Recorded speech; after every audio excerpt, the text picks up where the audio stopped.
Ayun na nga guys, yung sinasabi ko sa inyo na inaano kasi ng ibon yung apples natin. So kahit ganyan pa lang siya, so ayan, hindi na natin yan mapakinabangan kasi nga nalalaglag na. So marami siya sa ano, ayan, as you can see, ang daming nalalaglag lang kasi nga inaano na siya ng ibon. Kita nyo naman, ayan, everywhere. So ano na lang matitira sa atin, 'di ba?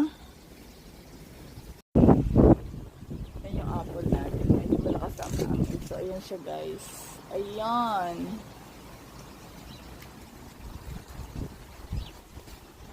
Nadadala